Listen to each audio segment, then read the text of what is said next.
जिस सारण संसदीय सीट में हिंसा हुई है वो बिहार के पूर्व मुख्यमंत्री लालू प्रसाद यादव का गढ़ रहा है। लालू प्रसाद यादव पहली बार यहीं से जीतकर संसद पहुंचे थे और यहीं से जीतने के बाद वो मनमोहन सरकार में मंत्री भी बने थे।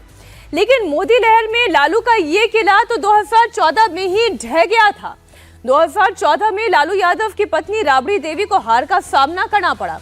19 में लालू के समधी यहां से हार गए और इस बार तो लालू ने अपनी बेटी रोहिणी आचार्य को मैदान में उतारा है।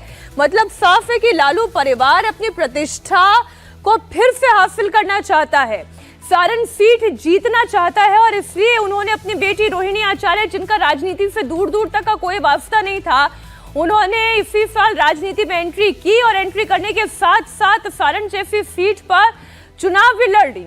लालू परिवार की प्रतिष्ठा दांव पर थी, इसलिए आरजेडी समर्थक भी जोश में आ गए। मोदी लहर में बीजेपी समर्थक ये चाहते हैं कि उनकी पार्टी यहां से फिर से जीत के हैट्रिक लगाए और इसे लेकर ही पूरा बवाल हो गया। कल बूथ नंबर 318 पर रोहिणी आचार्य का इसे लेकर विरोध हुआ था और इसके बाद आज फायरिंग हो गई। इसमें एक व्यक्ति की मौत हो गई। बताया जा रहा है कि मरने वाला आरजेडी का समर्थक था।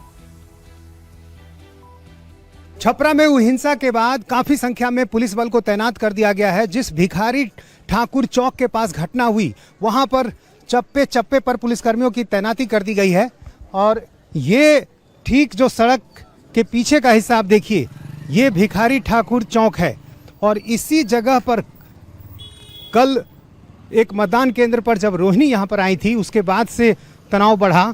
आरजेडी और बीजेपी के जो समर्थक हैं वो आमने सामने आ गए। काफ़ी देर तक झड़प होती रही, पथराव भी हुआ।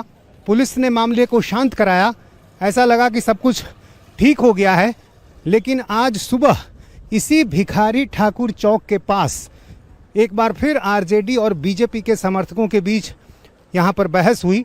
यहाँ पर एक चाय की दुकान है और इसी जगह जब दोनों पार्टियों के समर्थक जुटे तो उसके बाद बहस होने लगी और फिर बाद में यहाँ पर नौबत यहाँ तक पहुँच गई कि गोली चलने लगी और इस गोलीबारी में 3 लोगों को गोली लगी है जो आरजेडी के समर्थक बताए जाते हैं।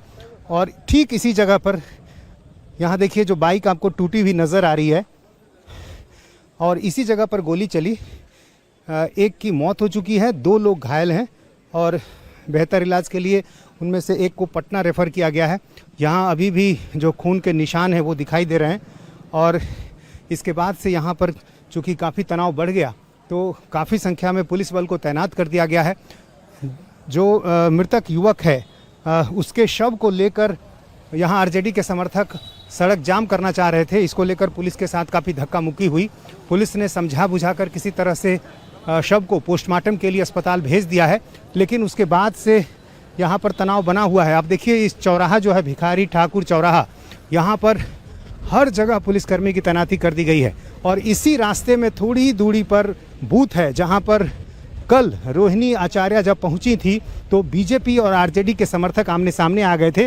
रोहिणी का कहना था कि उन्हें शिकायत मिली है कि यहाँ पर बोगस वोटिंग हो रही है, लेकिन जो बीजेपी के समर्थक थे वो ये कह रहे थे कि बिल्कुल झूठी बात है, रोहिणी यहाँ पर आकर मतदान को प्रभावित करना चाह रही हैं। और इस तरह के आरोप प्रत्यारोप के बीच यहाँ पर काफ़ी देर तक हंगामा हुआ था। लेकिन आज सुबह फिर एक बार विवाद बढ़ा। इस तरफ के हिस्से से बीजेपी के समर्थक और इस रास्ते से आरजेडी के समर्थक यहाँ पर पहुँचे और ठीक इसी जगह पर बहस होने लगी। एक चाय की यहाँ पर दुकान है और बताया जा रहा है कि बात धीरे धीरे बढ़ती गई और उसके बाद गोली तक चल गई और जब गोलीबारी हुई तो उसमें एक की मौत हो चुकी है और 2 लोग जो हैं घायल हैं। फिलहाल प्रशासन ने एहतियातन इंटरनेट को बंद करने का फैसला लिया है और हर जगह नज़र रखी जा रही है।